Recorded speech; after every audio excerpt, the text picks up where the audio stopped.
Esperamos que esse livro traga novos conhecimentos a você. Seu like. Mais seu comentário. Mais seu compartilhamento. Mais sua inscrição.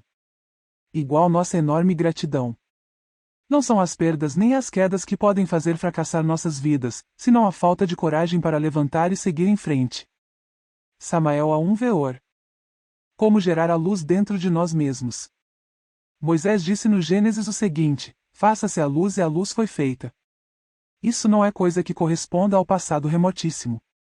Esse grandioso princípio que se estremecia com o primeiro instante nunca muda no tempo, é eterno. Devemos tomá-lo como realidade de momento a momento. Recordemos Goethe, grande iniciado alemão que, em suas últimas palavras, momentos antes de morrer, disse: luz, mais luz. Em seguida, morreu. Atualmente, Goethe reencarnou-se na Holanda, desta vez tem corpo feminino e está casada com um príncipe holandês, agora, já é uma dama holandesa de alta estirpe. Isso é muito interessante, não é mesmo?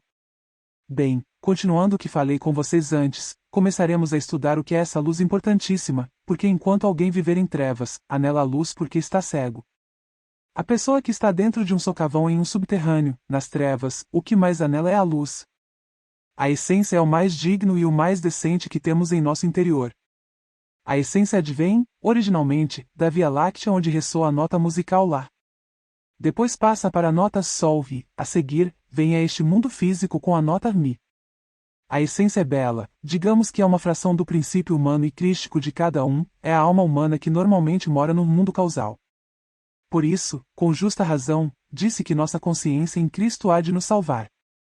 Tudo isso é certo, porém, a grave questão de nossa consciência ou essência é que, sendo tão preciosa, possuindo dons tão maravilhosos, poderes naturais tão preciosos, esteja aprisionada nesses elementos indesejáveis e subjetivos que, desafortunadamente, temos em nosso interior. Falando sinteticamente, a essência está aprisionada em um calabouço. A essência quer a luz, mas como? Anelando-a. Não há quem não anele a luz, a não ser que esteja demasiado perdido, pois quando se tem alguma aspiração, deseja-se a luz. Desse modo, há que se fazer a luz. A questão de se fazer a luz é muito grave, porque implica destruir os receptáculos ou calabouços, ou seja, o antro negro onde a essência está aprisionada, para resgatá-la, libertá-la, extraí-la dali.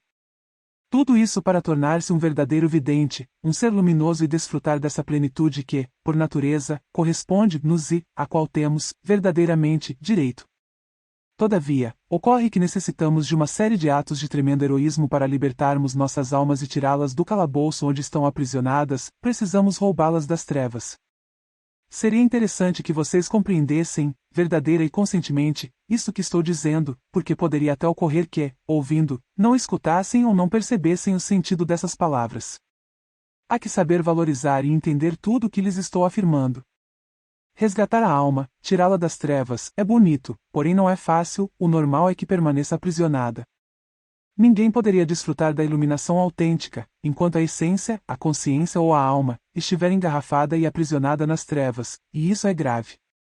Então, necessita-se, forçosamente, destruir, desintegrar heroicamente, com um heroísmo superior ao de Napoleão em suas grandes batalhas, ou como o heroísmo das pelejas de Morelos em sua luta pela liberdade.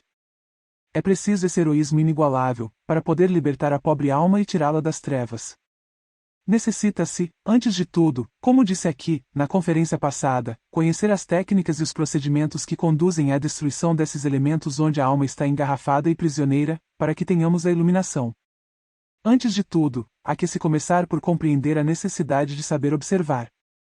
Nós, por exemplo, estamos sentados nestas cadeiras, sabemos que estamos sentados, mas não observamos as cadeiras. No primeiro caso, temos o conhecimento de que estamos sentados nelas, contudo, observá-las, isso já é diferente. No primeiro caso, há, digamos, o conhecimento, mas não há observação.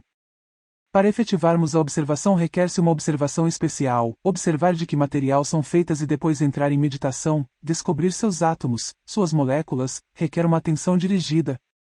Alguém saber que está sentado em uma cadeira já seria um exemplo de atenção dirigida. Assim, também podemos pensar muito em nós mesmos, mas isso não quer dizer que estejamos observando nossos próprios pensamentos, observá-los é distinto, é diferente. Vivemos em um mundo de emoções inferiores, onde qualquer coisa nos produz emoções inferiores.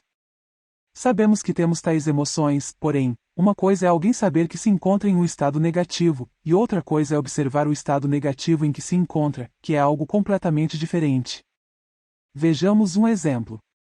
Em certa ocasião, um cavalheiro fez o seguinte relato a um psicólogo. Bem, eu sinto antipatia por determinada pessoa, citando o nome e o sobrenome.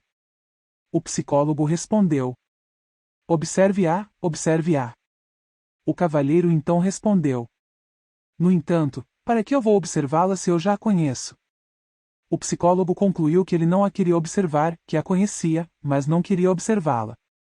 Conhecer é uma coisa e observar é outra muito diferente.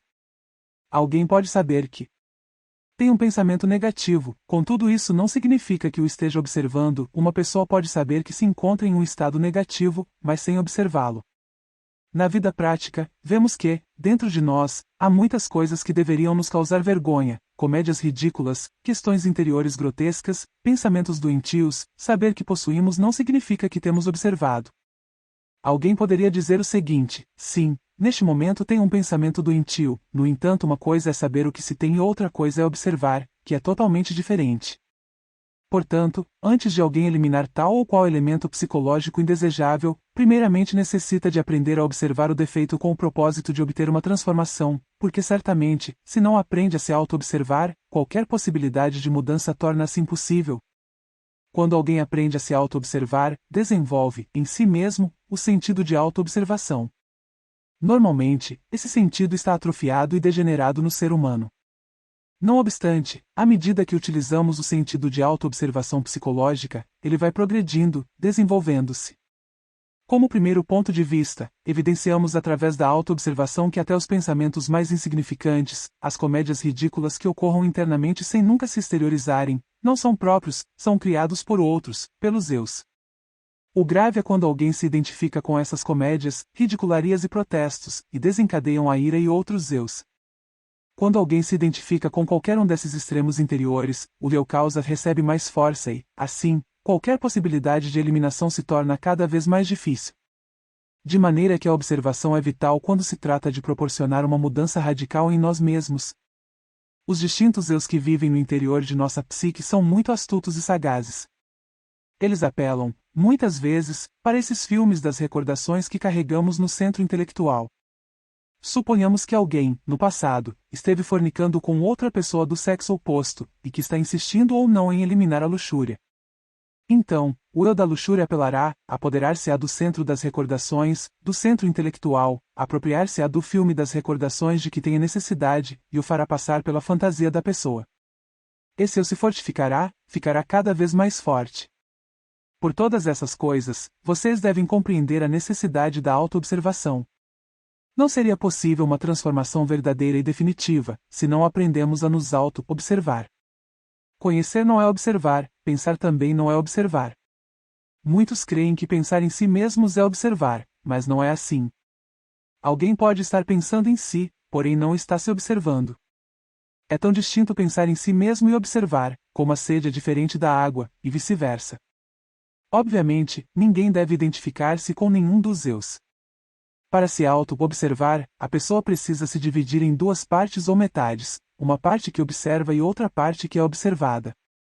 Quando a parte que observa vê os aspectos ridículos e tolos da parte observada, há grandes possibilidades de descobrir, suponhamos, por exemplo, o eu da ira, que não somos esse eu, que ele é o outro dentro de nós. Poderíamos exclamar dizendo, o eu tem ira, esse é um eu que deve morrer e vou trabalhar para desintegrá-lo. Porém, se alguém se identifica com esse eu e diz, eu tenho ira, estou furioso, o eu da ira adquire mais força, tornando-se cada vez mais vigoroso. Então, como vai dissolver esse elemento, de que maneira? Por certo que não poderia.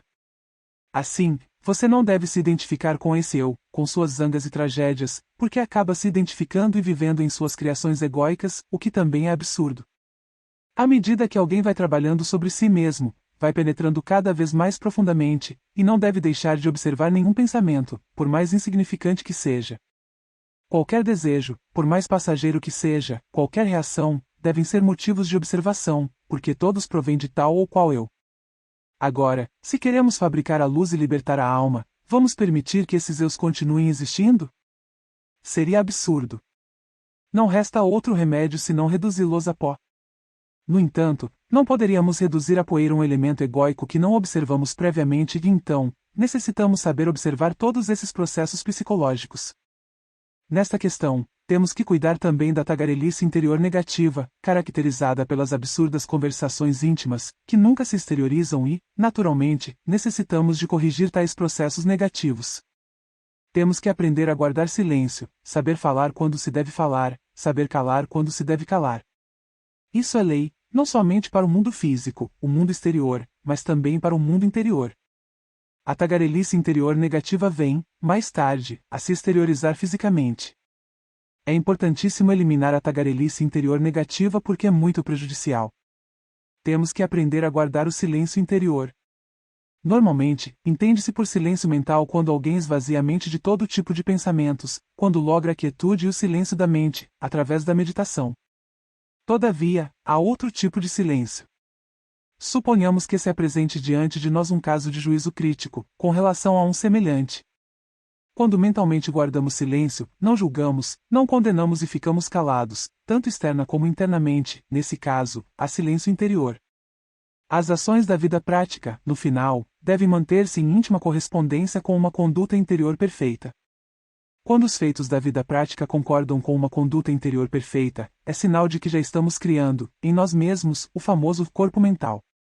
Se colocarmos as diferentes partes de um rádio ou de um gravador sobre uma mesa sem sabermos nada de eletrônica, nunca captaremos as distintas vibrações inaudíveis que pululam no cosmo. Por outro lado, mediante a compreensão, se unirmos as diferentes partes do conhecimento gnóstico com o trabalho, ambos irão se completando para formar um corpo maravilhoso, o famoso corpo da mente. Esse corpo nos permitirá captar melhor tudo o que existe dentro de nós e desenvolverá ainda mais em nós o sentido da autoobservação íntima, e isso é muito importante. Por conseguinte, o objetivo da observação é realizar uma mudança dentro de nós mesmos e promover uma mudança verdadeira e efetiva. Uma vez que nos tornamos, digamos, hábeis na observação de nós mesmos, vem, então, o processo de eliminação. Observe que há propriamente 3 passos nessa questão. Primeiro, a observação. Segundo, o juízo crítico e terceiro, a própria eliminação de tal ou qual eu psicológico. Ao observar um eu, devemos ver de que forma este se comporta no centro intelectual, conhecer todos os seus processos na mente e, segundo, de que forma se expressa através do sentimento, no coração e, terceiro, descobrir seu modo de ação nos centros inferiores, motor, instintivo e sexual. Obviamente, no sexo, um eu tem uma forma de expressão, no coração, tem outra forma, no cérebro, outra distinta.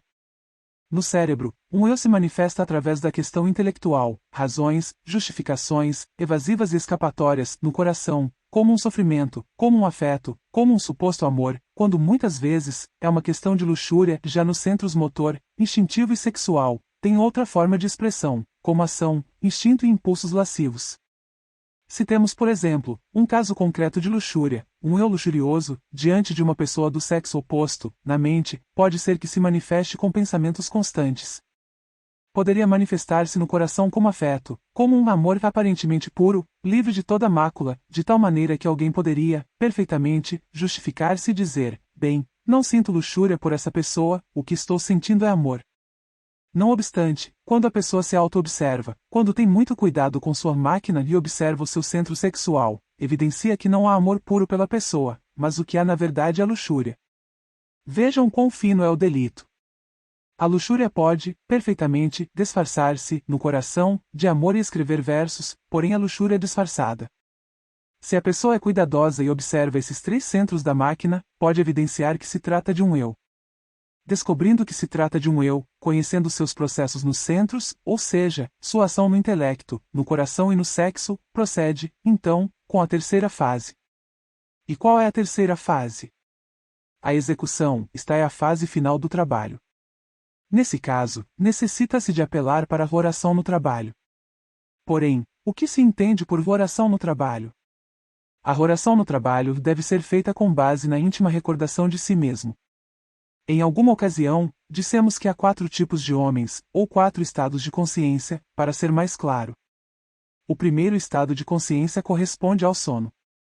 profundo e inconsciente de uma pessoa, de um ego que deixou o corpo adormecido na cama. Apesar disso, perambula no mundo molecular, em estado de coma, ou seja, o estado inferior. Um segundo estado de inconsciência é o do sonhador que regressou ao seu corpo físico e que acredita que está em estado de vigília. É claro que, nesse caso, os sonhos continuam, só que a pessoa está com o corpo físico em estado de vigília. Esse segundo tipo de sonhador é o mais perigoso, porque pode matar, roubar e cometer crimes de toda espécie.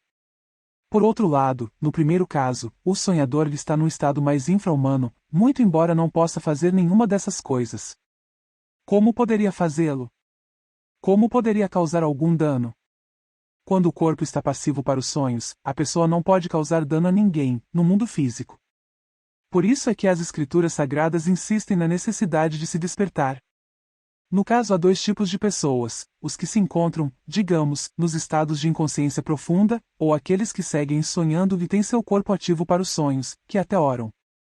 Dos dois estados infra-humanos semelhantes não se pode esperar nada, em razão de seus aspectos negativos, entretanto a natureza responde.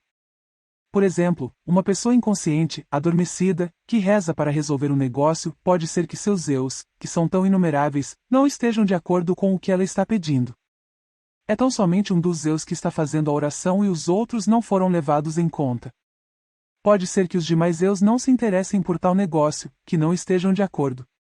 Como os outros eus são maioria, a natureza responde com seu afluxo de forças advindo o fracasso do negócio, isso é claro.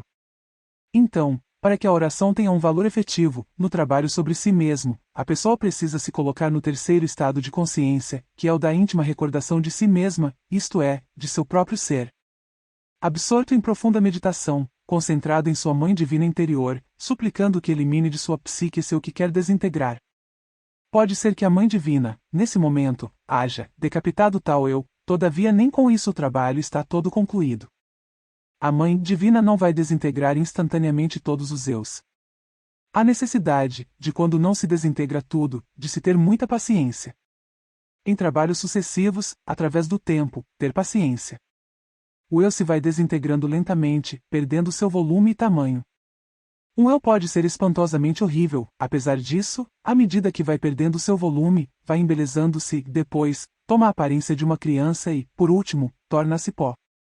Nesse estágio, a consciência que estava dentro, engarrafada, embutida dentro desse eu, se liberta. Então, a luz aumentará porque uma porcentagem da essência é libertada. Procederemos, assim, com cada um dos demais eus. O trabalho é longo e muito duro. Muitas vezes, qualquer pensamento negativo, por mais insignificante que seja, tem por fundamento um eu antiquíssimo. Tal pensamento negativo que chega à mente nos indica que, de fato, há um eu por trás desse pensamento que deve ser extirpado, erradicado de nossa psique.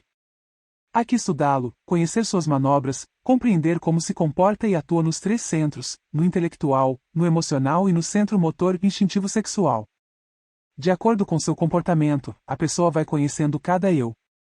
Quando alguém desenvolve o sentido da autoobservação, evidencia, por si mesmo, que esses eus são espantosamente horripilantes, macabros, verdadeiros monstros que vivem no interior de nossa psique.